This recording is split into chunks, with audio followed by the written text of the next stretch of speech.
Hello बंधुरा welcome back to my channel and आज के किन्तु तुम्हादेर जोनो एकटा सेरा इजी प्लस একটা দারুণ টেস্টি রেসিপি নিয়ে এসে পড়েছি। এই রেসিপিটার নাম হচ্ছে কই পোস্ত ভাপা।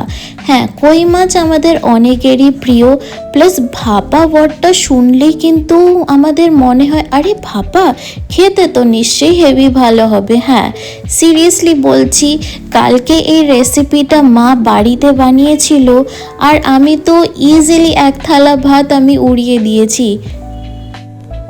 মানে শীতকালের দুপুরে যদি এমন ইজি সুন্দর একটা রেসিপি যদি ভাতের সাথে পাওয়া যায় তাহলে আমার মনে হয় না আশেপাশে আর কোনো কিছু দরকার পড়ে। তো দেখা যাক এই রেসিপিটা কিভাবে বানানো হয়। ফার্স্ট অফ অল আমরা কিন্তু ডিসেন্ট সাইজের কইগুলো নিয়েছিলাম, দেখতেই পাচ্ছ সাইজগুলো। অ্যান্ড তারপর ওর মধ্যে আমরা হলুদ গুঁড়ো নিয়েছিলাম, তারপর ওর মধ্যে লবণ দিয়ে আমরা কিন্তু কই মাছগুলোকে ভালো করে মেখে নিয়েছিলাম। আর হ্যাঁ, তোমাদের যদি এমনই সুন্দর ইজি রেসিপি পেতে চাও তাহলে কিন্তু তোমাদেরকে এই চ্যানেলটা সাবস্ক্রাইব করে নিতে হবে অ্যান্ড বেল আইকনটা প্রেস করে রাখতে হবে, তাহলেই তেমন সুন্দর সুন্দর রেসিপি তোমাদের নোটিফিকেশনে যাবে। এই রেসিপিটা কিন্তু যেমন টেস্টি তেমনই সহজ বানানো, সত্যি কোনোই খাটনি নেই, প্লাস খেতেও কিন্তু ঠিক ততটাই ভালো। এবার আমরা কি করব, একটা কড়াই নেব, ওর মধ্যে যে আমরা কই মাছগুলোকে নুন আর হলুদ মাখিয়ে রেখেছিলাম ওটা কিন্তু আমরা দিয়ে দেব এই কড়াইয়ের মধ্যে। তারপর আমরা এটার মধ্যে সরষের তেল দিয়ে দেব। আমার খুব একটা মাছ না ভালো লাগলেও কই মাছ কিন্তু আমার খুবই প্রিয়। তোমাদের কি কই মাছ ভালো লাগে আমাকে কিন্তু কমেন্ট সেকশনে তোমরা জানাবে। এবার হচ্ছে মশলার পালা। সো আমরা মিক্সচার গ্রাইন্ডারের মধ্যে আমরা জিরা নিয়ে নেব, তারপর আমরা সাদা সরষা ওর মধ্যে নিয়ে নেব, তারপর ওর মধ্যে আমরা কালো সরষা নিয়ে নেব, তারপর আমরা পোস্ত, কাঁচা লঙ্কা, টমেটো আর একটুখানি জল নেব আর ওটার একটা ফাইন মিক্সচার তৈরি করে নেব। আর এখন যা ঠান্ডা পড়বে, সব সময় তো আর এই ঠান্ডার মধ্যে রান্না করতে ভালো লাগে না। তো তোমরা কিন্তু এই রেসিপিটা ট্রাই করে দেখো। সহজ মানেই যে খেতে ভালো হবে না এইটা কিন্তু না, খেতে কিন্তু ঠিক ততটাই ভালো।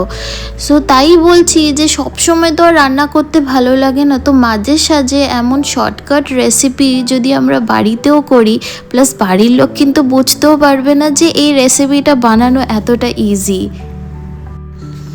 তারপর যে আমরা মশলাটা তৈরি করে নিয়েছিলাম আমরা কিন্তু কই মাছের ওপরে ওগুলো দিয়ে দেব।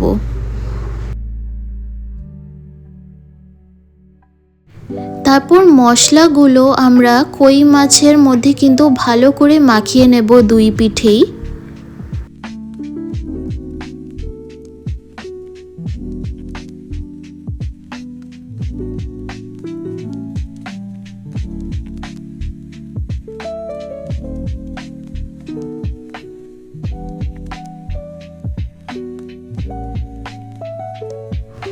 মশলাটা ভালো করে মাখিয়ে নেওয়ার পর ওর মধ্যে আমরা লবণ আর একটুখানি হলুদ গুঁড়ো দিয়ে নেব।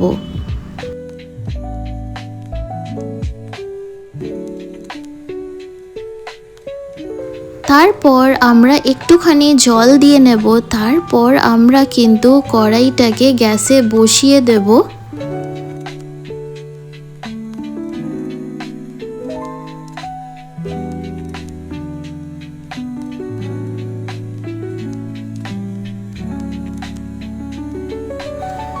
এর মধ্যে আমরা কয়েকটা কাঁচা লঙ্কা হাতে ভেঙেই দিয়ে দিচ্ছি, কারণ একটু ঝাল ঝাল খেলে এটা কিন্তু খুব ভালো লাগে। তারপর একটুখানি নাড়িয়ে চাড়িয়ে আমরা নিলাম এটাকে।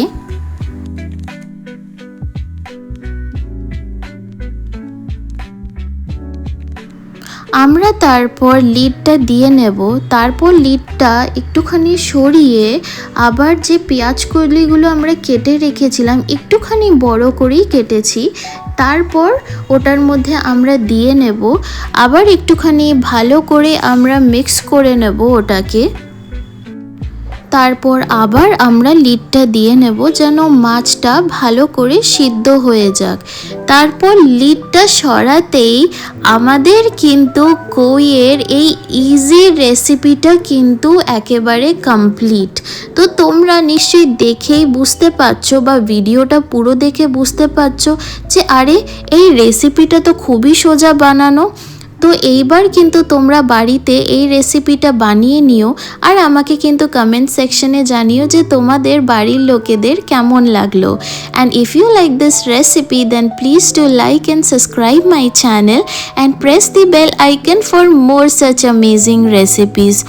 এমন রেসিপি পাওয়ার জন্য তো তোমাদেরকে চ্যানেলটা সাবস্ক্রাইব করে নিতেই হবে।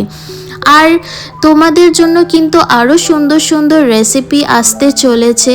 তো till then thank you for watching my video and আবার দেখা হবে তোমাদের সাথে ঠিক এমনই ভালো ভিডিওস নিয়ে।